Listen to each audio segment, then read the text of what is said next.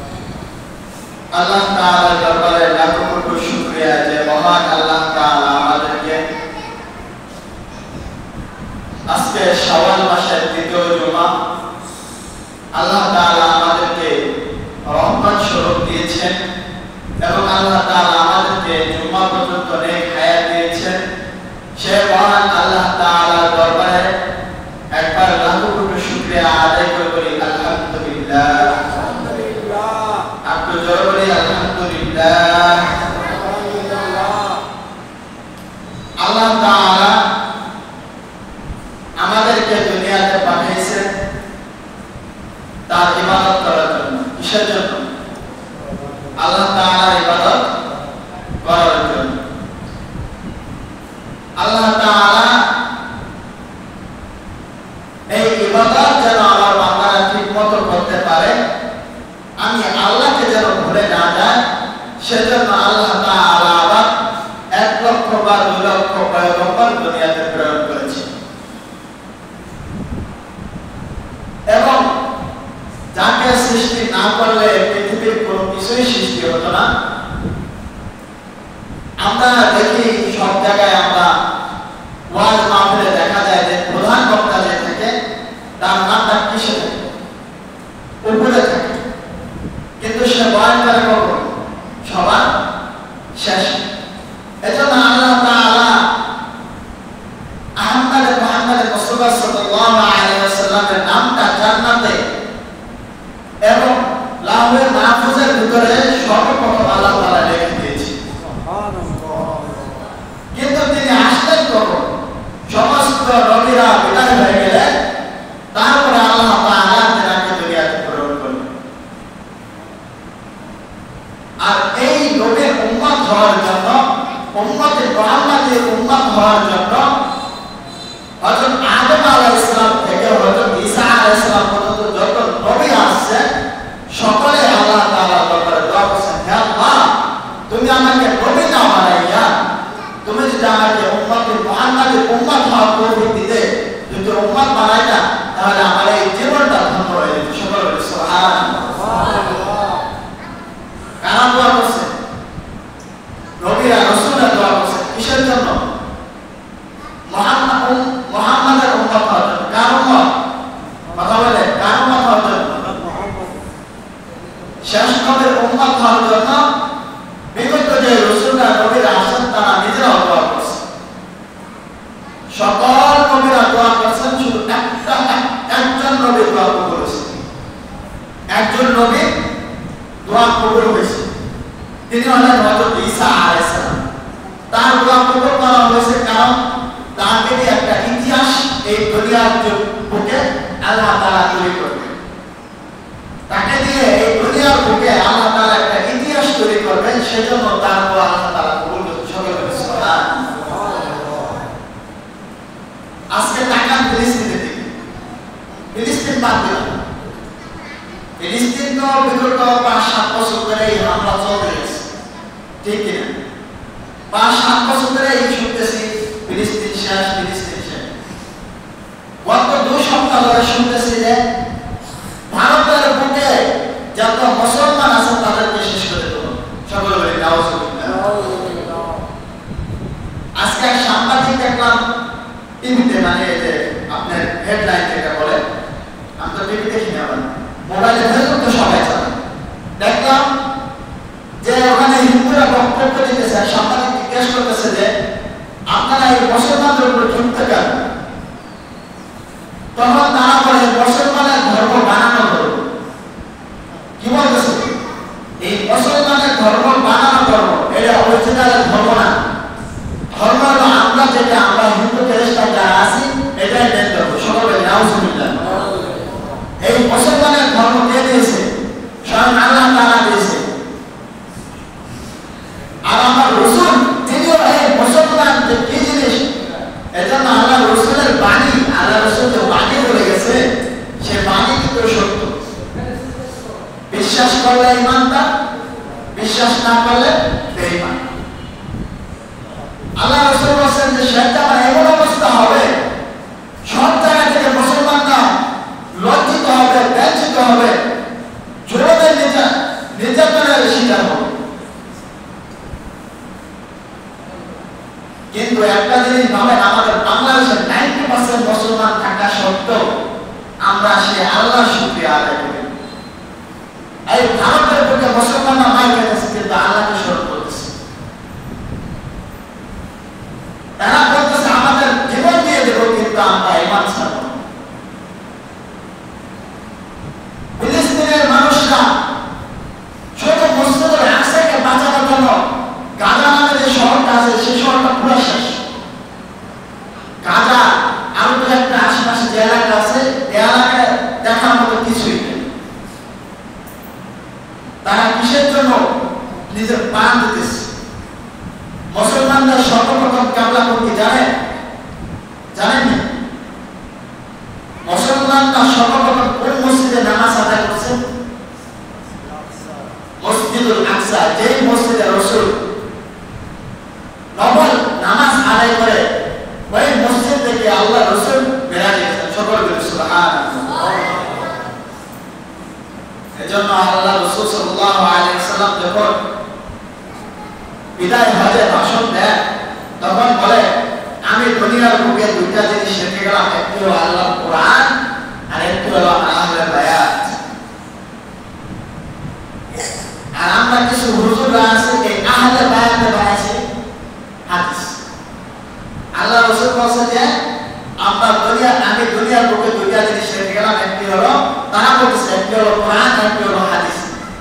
আর যে বলতে ব্যক্তি আল্লাহ রাসূল বলেছে আমি দুনিয়ার বুকে আল্লাহর কোরআন এবং আমার আহলে বায়াত রেখে গেলাম।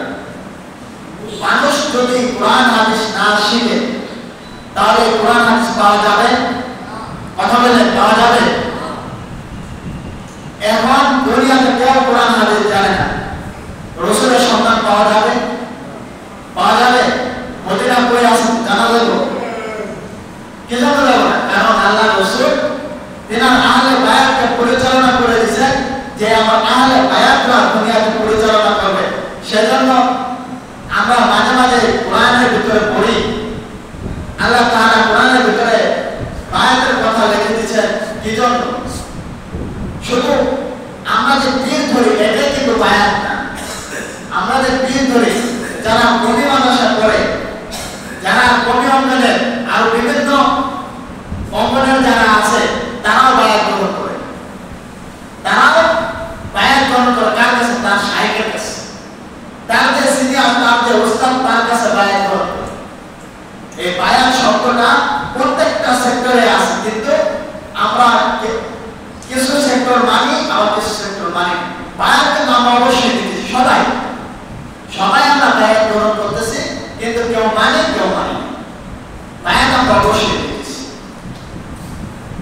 এজন্য আল্লাহ রাসূল সাল্লাল্লাহু আলাইহি ওয়াসাল্লাম বলে যে আল্লাহ তাআলা বলে যে রাসূলকে যদি পাইতে হয়, আমাকে যদি পাইতে হয়, আল্লাহ বলে আমাকে যদি পাইতে হয় আমার রাসূলকে ভালোবাসতে হবে। আর আমার রাসূল বলে যদি আমাকে পাইতে হয় তাহলে আমার ওলিয়া উলিয়াদেরকে ভালোবাসতে হবে, আমার আহলে বায়াতকে ভালোবাসতে হবে। সকলে বলি সুবহানাল্লাহ। কারণ আল্লাহ তাআলা তেনার একটা অধ্যায়, আমরা যেমন বিভিন্ন অধ্যায়